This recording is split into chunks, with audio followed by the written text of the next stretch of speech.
Good morning, afternoon, or evening. This is Cerise Fairfax. Thank you so much for joining me, guys, and welcome to Story Time. If you haven't already done it, go ahead and subscribe. It's free. And while you're at it, make sure you hit that thumbs up button so I know what videos you like when I upload. All right, guys, this story time is actually a scary, spooky one. I should have done this one in October. Anyway, we have a guy, let's name him Mike. He is a veteran. His age right now is 50. So he's a young dude, right? He retired early because he got injured. So he has a fabulous pension. He has been saving his money all his life. Never been married, never had children, came down here and he found himself a girl. Now, he wasn't looking for a long-term relationship. He said to me, he's like, Cerise, when I came to Sosua, it was just for some fun. He's like, I had women all around the world. Everywhere where he was deployed, he always had a woman. Nice looking guy, well built, doesn't even look his age. You know what I'm saying? And my gosh, he just looks amazing, actually. Good looking dude. But this is what happened to him. So he came here and he found himself a woman. And he said she was a street girl, working girl, and he didn't mind so much. That's what he was doing, paying to play. And he said one night he met this one girl and he took her under his wing and he just loved her. He said she was a sweetheart. One day he took off the rubber and yes, she did get pregnant. Yes, it is his child. So he decided to make the permanent move here to the Dominican Republic, meaning he's going to buy a piece of land and also build on it.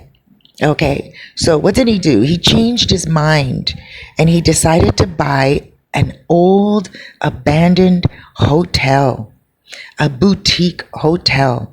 And he got a really good price on it. He couldn't believe the price that he got on it. It came with its deslende. That is the deed. You guys got to make sure you get that when you buy a piece of land here. It could take up to 5 years in some cases. And if you don't want to go through that, then make sure you get the land, the property, no matter what it is, with the deslende. That's just a side note. He got the deslende and everything. He was shocked. He was surprised. He said to me, Cerise, I should have questioned that, but I didn't. So he gets into this boutique hotel. He got not only a good price on it, but also a good price on refurbishing it, rebuilding it, doing all the renovations. An amazing price he got on it. All of a sudden, one day, as he's fixing up the place, he receives a letter. And the letter is in Spanish. And of course, he just looks at it and he's like, oh, this must be for the old owners, whatever. And he just put the letter aside.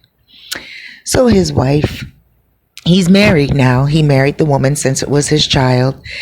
And, he's thinking to himself, why not? And he did all the testing. He knew it's his child. So now the wife is walking through the kitchen and she looks at this letter. She reads it and she screams and she says to him, where did you get this letter? Who sent this letter? And he's like, I don't know, babe. I don't know. It's in Spanish. I don't read Spanish. I just put it there for you to read. She's like, This is horrible. And what did the letter say? Well, the letter said, hello to the new owners of the boutique motel. You are now under my control. You are now owned by me. That was it. She was freaking out. She said to him, they can't keep the property. This is a real letter, blah, blah, blah. She was freaking out. She said, it's an omen. He said to his wife, listen, we're going to call the police. We're going to figure everything out. We're going to be all right. She refused to sleep in the hotel, the motel, I guess, she refused to sleep in it. She said to him, no, she's going to her mother's house. And she went to her mother's house with the baby. And that was it. She did not return back to the boutique motel. Now he did. his family was never in this hotel sleeping for very long at all. Now get this. He arrives one day and there's another letter. And the letter is in Spanish again. But he recognizes his name in the letter, his child's nickname in the letter, and also his wife's name and his wife's father, who has never been to that house because the father is dead.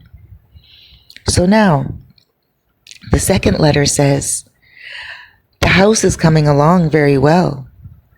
Is the back area going to be for your baby, Poochie? Now, he called his baby Poochie. He said that was the name of his little cuddly dog when he was younger.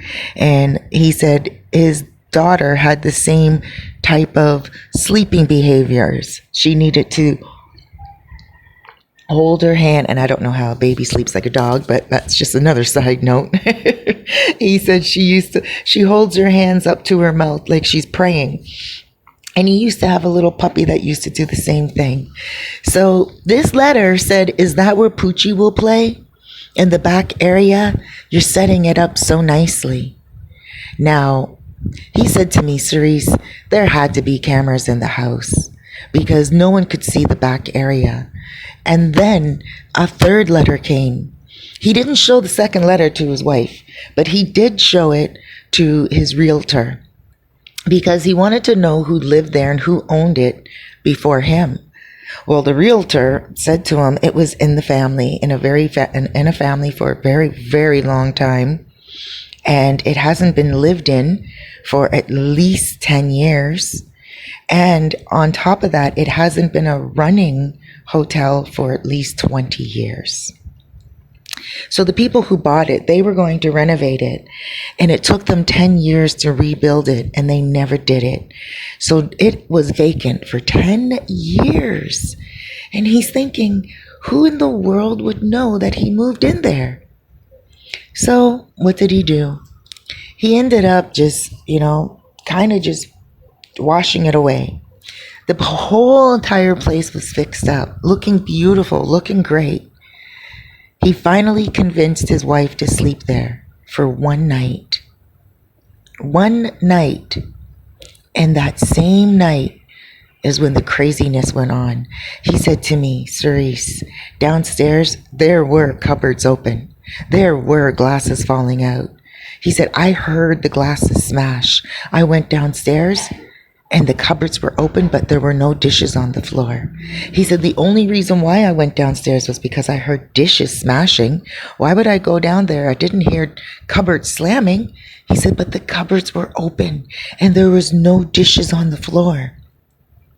He said, then he decided that, this is not a safe place for his wife and his child.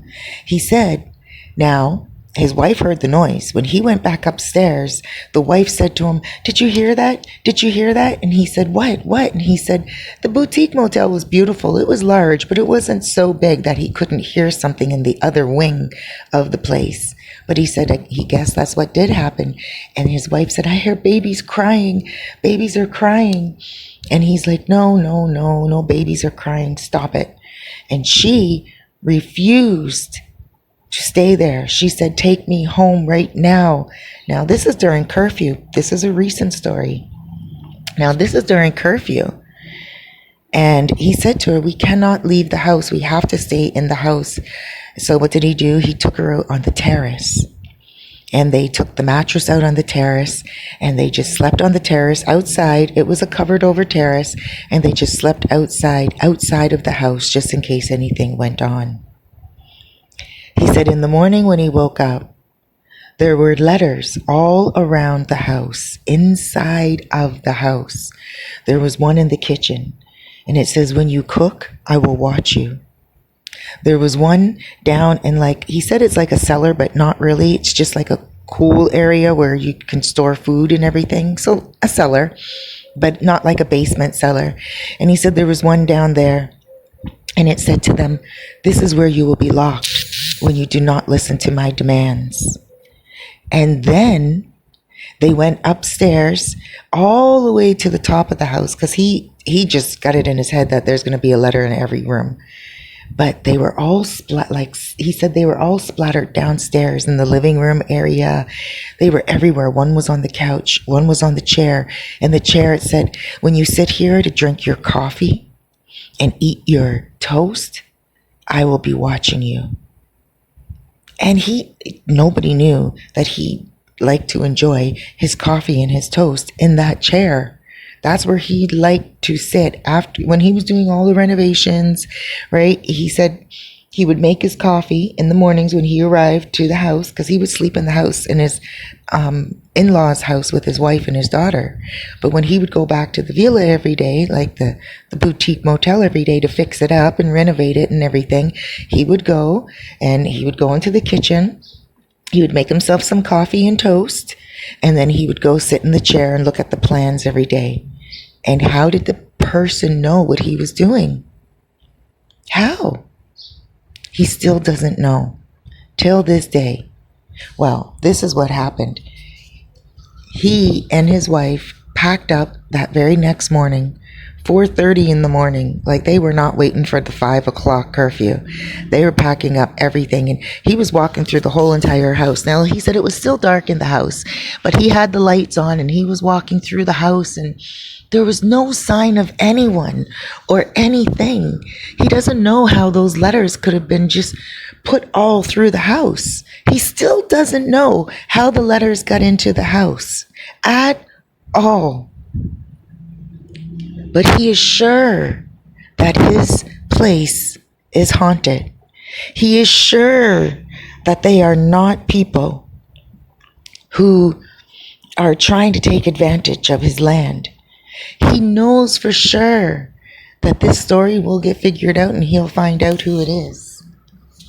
But he has no clue right now. It's just a mystery. He's tried to find out from the people around the way where the family lives now. All of the family left that place when they sold it. One family owned it for many years, but the father killed the mother and the son and his mother-in-law, all in that boutique motel. And then he took his life. 4 people were killed in that place. 3 people were killed and 1 person died of their own hands. So 4 people died in that place. He thinks it is them. But how? How could they write these letters? And why would they be watching? He thinks it's a family member of one of these people as well. But why? How? Very strange. I will tell you this much. The last letter that he received, it said, "We will be watching you. We will never stop." Now, that one was in English.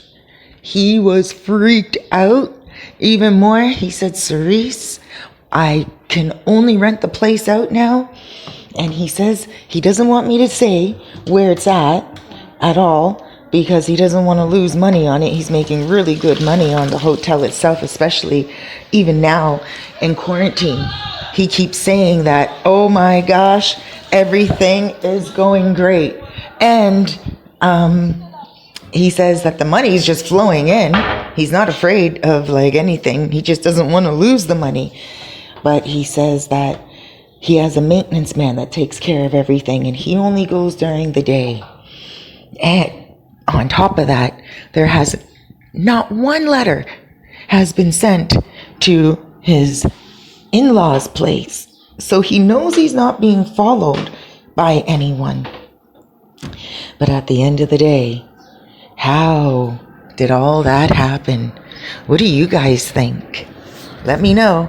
Thank you so much for joining me. Thank you guys so much for subscribing. I love you. I love you. Huge hugs, loads of love, and big blessings to you all. Have yourself a fabulous day. Don't forget to smile, and don't forget to be kind.